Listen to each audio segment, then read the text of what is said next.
Hello, everybody. I am here with Moon. He is a band member of Greek Fire and Goldfinger. He is a former Story of the Year member, and he's a part of Rizzuto show on 105.7 The Point. Nailed it. Hi, everybody.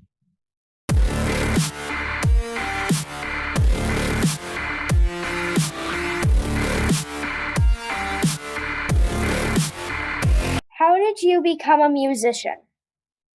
How did I become a musician? Well, I could talk for hours and hours about that, but the easiest way to say it is I was 10 years old, and I was sitting on the floor while my dad was watching an HBO special with a very famous country artist named Garth Brooks. He had just really started to hit the scene and snowball with his career, and he was doing this special. And I was not raised around very much music. My dad still sings in a church barbershop quartet, but other than that, I wasn't exposed to music at all inside my home or anything. So I'm watching this Garth Brooks special, and there's this moment where he and his band are playing, and this thunder starts to go, and there's all these lights flashing, and the rain, they actually had rain on the stage. And I was like, oh my goodness, I had never seen anybody perform music that actually made me feel something. It made me feel emotions. It moved my emotions. And I turned around after the song was over, and I was like, I'm going to do that. And they like smashed their guitars together and all this showmanship kind of stuff. And I told my dad right there, like, hey, man, I can do that. I can do that. So in high school, about ninth grade, I begged my parents for a guitar, and they said, no, you're not going to care about the guitar after a while. So they decided to rent one. So I got a rented guitar, but only if I brought my grades up. So I did. I worked really hard. I brought my grades up, and they rented me a guitar. My best buddy, Johnny, who's the drummer for Greek Fire, he made the same deal with his parents after I got my guitar, that if he got his grades up, he could get some drums. So they rented some drums. And he and I played for every single night for a couple hours for about 3 or 4 years. And we learned all of our favorite band songs. And we said, hey, man, we're going to do this. We're going to figure out how to be good songwriters, and we're going to tour the world. And that's what we did. We worked so hard. We went to every show that we could. We passed out flyers about our band. We played at our high school, and we just worked harder than most people around us, and became professional musicians. That's the short answer to that. I feel like I would really enjoy to try out the drums. Like, I would kind of feel the same way that your parents did with you about me with the drums, because I want some stuff, and then sometimes I'll just forget about it a couple years. Yeah, but that's okay. That's how I was originally too. My parents in elementary school put me into violin lessons because our elementary school allowed supplied like a violin class or like an orchestra class. And I played violin, and I was really naturally good at it because I have kind of natural good pitch or perfect pitch or whatever. And I also can pick up anything if you give me a few minutes with it and learn songs by ear. So I was learning violin songs by ear, but I wasn't interested in learning how to read music or play with the orchestra. So I dropped it. And then my parents said, well, you should try piano. Because I kept saying, I want to try other instruments. And they said, well, you got to try piano. And they were right. I really should have stuck with those lessons. But unfortunately, I didn't have somebody that wanted to teach in the style that I needed. She really wanted to just teach me theory and how to read sheet music and all that. And I only did it for a few months, and then I quit. So that's okay if you get into something and then you kind of put it to the side. You never know when something might pop back up.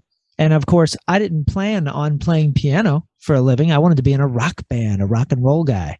But the more that I got into songwriting, the more I found that piano was a wonderful tool for songwriting and everything. And I use piano almost all the time. I actually just figured out another song yesterday using the piano. So it's something I wish I would have stuck with and got better at. But you never know. There's a drum set right next to me, and my son has been telling me for Christmas he wants electric drums. And I was like, but dude, you got real drums right here. And he's like, yeah, but I kind of want to just like try the electric drums and put them in my room and make different sounds. So you never know what's worth going at as far as that kind of stuff. But I encourage all kids to try every instrument you've ever thought that you want to try. Give it a go for a little bit. We have 2 instruments back there that aren't being used in school, but we rented them anyway because one of my kiddos wanted to try trumpet. So hey, let's get her a trumpet. See how it goes. Do you have any advice for people trying to get into the music industry? Yeah. Okay. I'm going to quote or somewhat quote, loosely quote, David Bowie. And David Bowie said he became a better musician when he became a better businessman.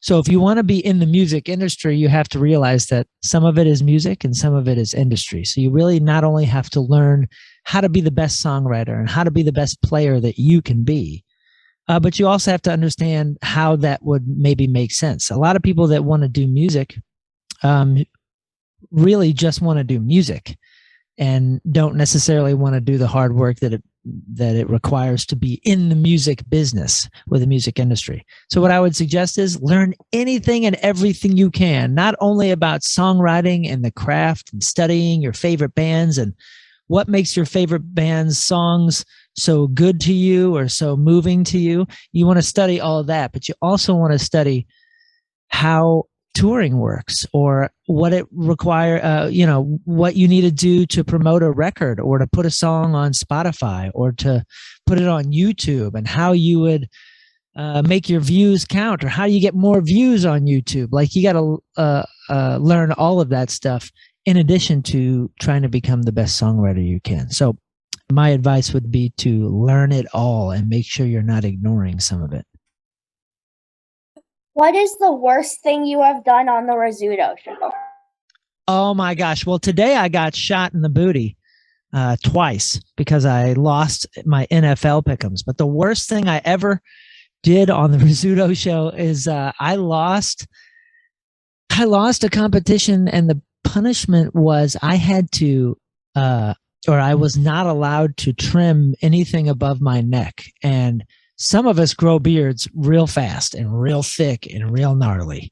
And my eyebrows grow like beards, basically upwards. My eyebrows could touch my forehead if I let it go for too long. And some of us have ear hair and, like crazy curly hair. I was not allowed to trim anything above my neck for 6 months. And I grew the biggest, gnarliest, most warrior-looking beard you've ever seen, with big nose hairs sticking out into the mustache. The mustache was over my mouth, so I couldn't eat anything with, ketchup or barbecue sauce because it'd be in my beard for the whole day. My eyebrows got crazy. And then I lost another competition and had to wear a Spider-Man suit for an entire month. So I had this giant beard and was wearing Spider-Man. I was very confusing to everybody out on the street. That was fun, though. I bet it was really fun, but also all the people on the street looking out, just seeing Spider-Man with a huge beard and a big mustache. It was so ridiculous, AJ. And even funnier, my daughter got married, and, I was in the wedding because I had to walk her down the aisle. So I'm walking her down the aisle and I look like nobody even recognized me. A lot of the family that hadn't seen me in a while was like, who's this guy? So it was pretty funny. Why do you love Lion's Choice so much? Lion's Choice was my favorite restaurant as a kid. Every Sunday after church, my parents would let my brother and I pick the restaurant. So one week it would be mine, and then the next week it would be my brother's. And every week it was my pick. I always wanted to go to Lion's Choice. I loved it. I loved the meals. I thought they were the best fries ever. They had the best Dr. Pepper there. It was just a treat. They had the best ice cream. They had the best cookies. I absolutely loved it. And there was one that was pretty close to our house.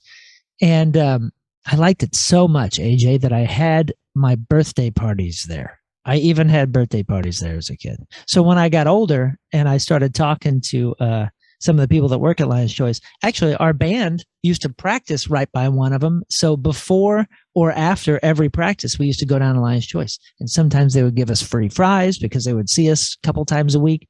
So it just became a real fun hometown thing too, because I'm born and raised here in St. Louis. I'm proud to be from St. Louis, and Lion's Choice is a St. Louis thing. So that was just another thing that was like fun to show my relatives or my friends or even all my touring buddies and other bands when they would come to St. Louis.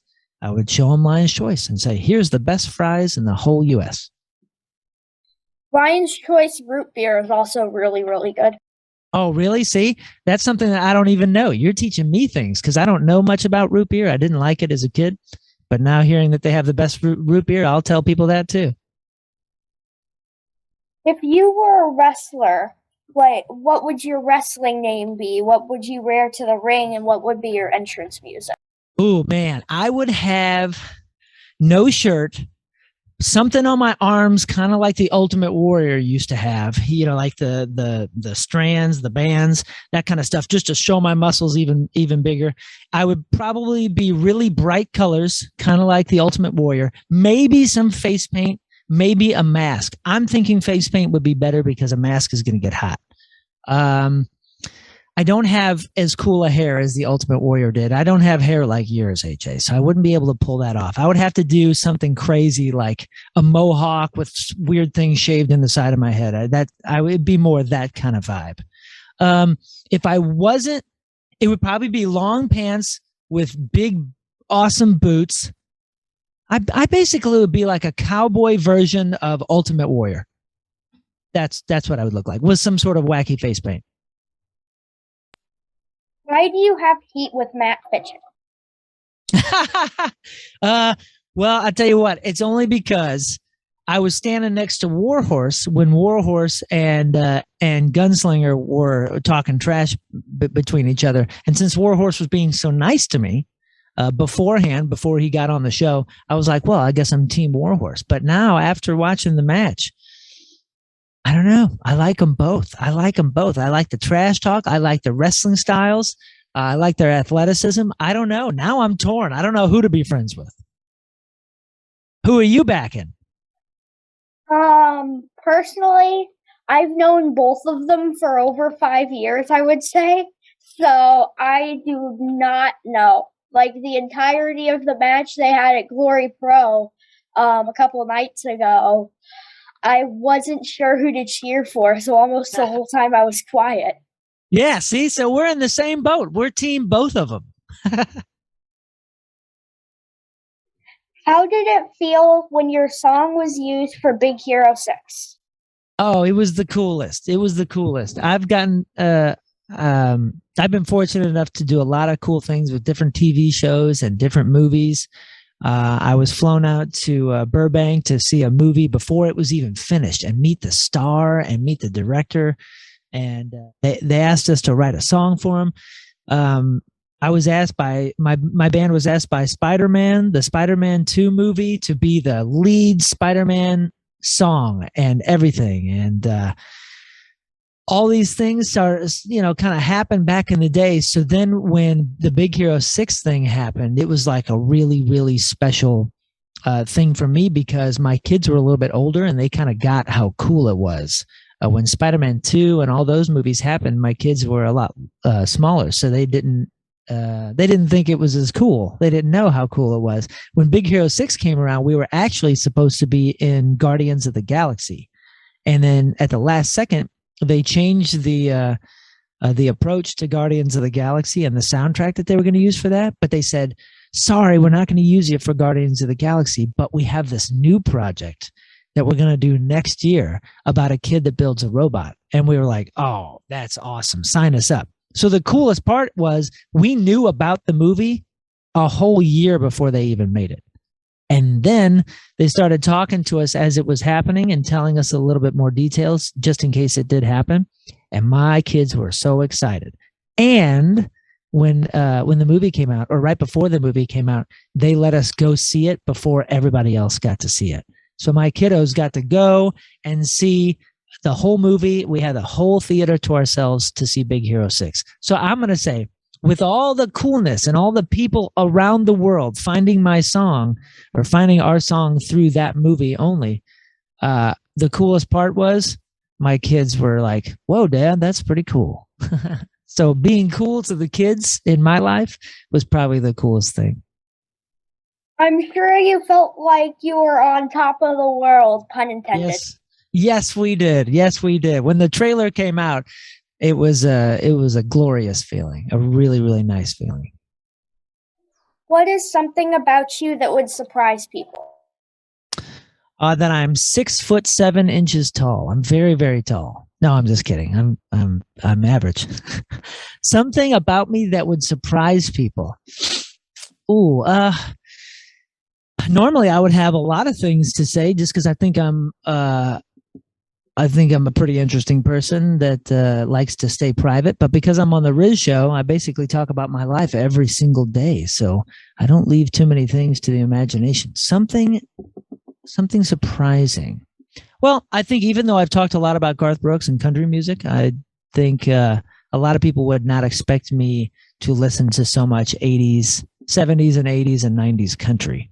But I love that stuff. Not so much the stuff that's going on right now. I don't know too much about it. But the old country stuff is my jam. I can play along with that for a long time. And a lot of the reason is because I grew up around horses and I did a lot of horse shows and got some trophies and ribbons from all the horse shows that I was a part of back in the day. So I don't think a lot of people know that about me. I'm truly not the biggest fan of country. I'm more on a rock and roll type of music. Sweet. What's your favorite band? That's really hard because I have a band right here.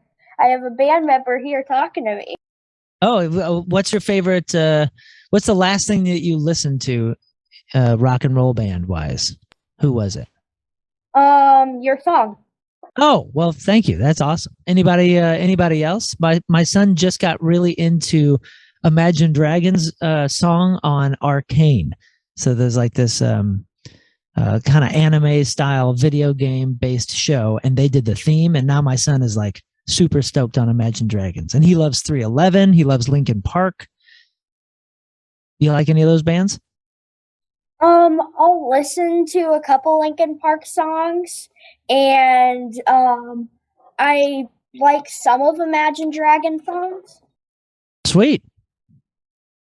You into like the real rock and roll guitar stuff, like old rock and roll? Yes, Sweet. That's good. We need more rock and roll fans that are your age.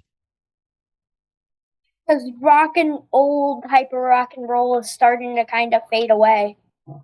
I know it is a sad shame on all the award shows and all that. Pop is really well represented and all these other genres are well represented, but where are all the guitars, man? Where are all the guitar shredders, you know? Who are your biggest influences or inspirations in music? My biggest influences in music, you have to start with Garth Brooks. I would say a lot of soundtracks from the 80s, the Top Gun soundtrack, Kenny Loggins, all that kind of stuff. But been very influenced by a handful of bands, starting probably with The Police and Sting, a band called The Cranberries, a band called Silverchair, Live. I mean, I was a fan of anything and everything that made me think or feel something in the 90s. And a lot of rock bands and alternative bands really changed my perspective on everything. Rage Against the Machine. Let's see. I mean, even bands like Green Day that I don't sound much like or any of that kind of stuff. When they came out with certain records, it made rock and roll so colorful to me back in the 90s. So there's a lot of bands, but I would say The Police, Silverchair, Rage Against the Machine, Cranberries. I think you can see influences in Greek Fire's music from all those groups. My dad listens to Rage Against the Machine sometimes. Yeah, yeah. We have a fun little 90s tribute band, and we've been talking about doing an all Rage Against the Machine show called Rage Against the Teenage Dirtbags, and we've been slowly putting that together over the course of the last year. So I love that band. How did the pandemic affect your career?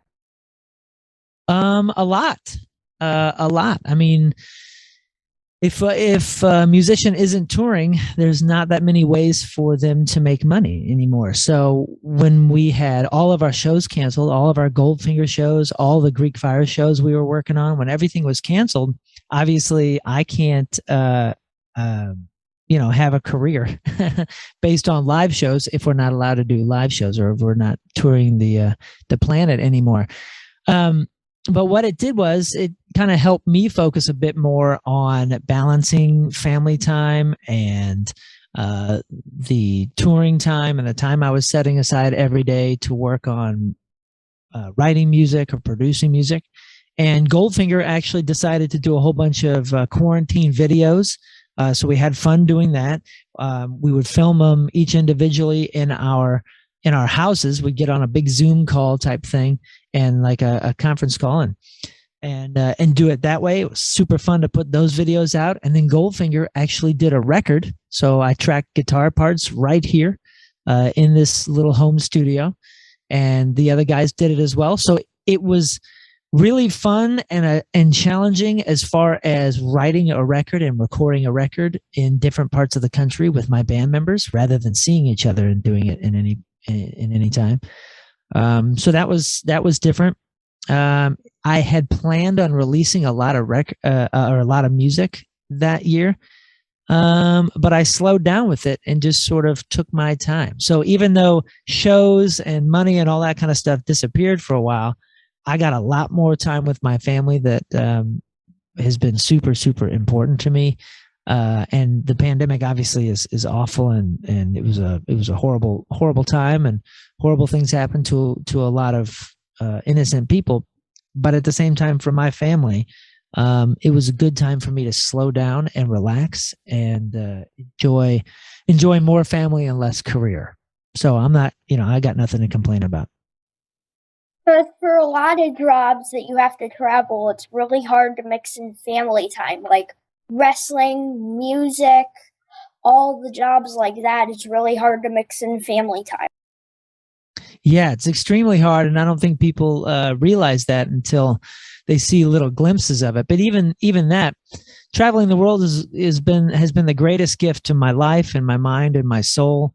It truly has, but it's a very bittersweet thing because you're traveling for 2-3 months at a time, sometimes years at a time, and you have to sacrifice all that time with family or even time with friends back in your hometown in order to do it. So even though I may be only working 2 or 3 hours a night, it's kind of like a 24-hour job when you're in a different country. And I know this isn't going to make sense to a lot of young people, and I'm not even that old or anything, but when I first started touring for the first 10 years, we didn't have cell phones. Like we didn't have FaceTime. We could hardly get internet access. So nowadays, if I fly to LA for one day, I can FaceTime with my kids really easily. Back then, I didn't have that luxury. And especially if we were overseas, long distance was so expensive that I wouldn't be able to even call them every day. Or if I would call them, I'd have to call them in the middle of the night and wake them up, or I'd have to stay up in the middle of the night and try to call them before school. So it's not the easiest job. And you're right. It's not just musicians. It's all entertainers. These wrestling guys go through a lot of this, a lot of the same hardships, a lot of the similar schedule difficulties. So yeah, it's an interesting gig. Is there anything else you would like people to know about you? No, I don't think so. I'm not really concerned too much about what people think of me. I love life. I just feel like I'm just so very grateful to be born where I've been born, be related to who I'm related to know all the people that have come across my life. To be given the opportunity to be a South County St. Louis kid that was able to travel the world and still able to travel the world and play music with great musicians and have the luxury of meeting so many different people because of such a cool gig. I've had just a very, very lovely life, and I'm so very thankful for all of it. I'm just very, very, very thankful to God for everything that I've been blessed with. I know that sounds cheesy or easy or canned answer, but it really isn't for me. I'm just I'm a really happy dude. I really am. I've been through a lot, but I'm so happy. And I say that to my kids every single day. They're kind of like, Dad. But I just want everybody to be thankful because, man, we're lucky people. We are lucky, lucky people. That's the end. Thanks for the interview. Thank you, AJ. Awesome, dude. I can't wait to hear the show and see the show. And good luck to you and everything that you do with the wrestling world. And it's so cool that you're doing what you're doing. So keep it up.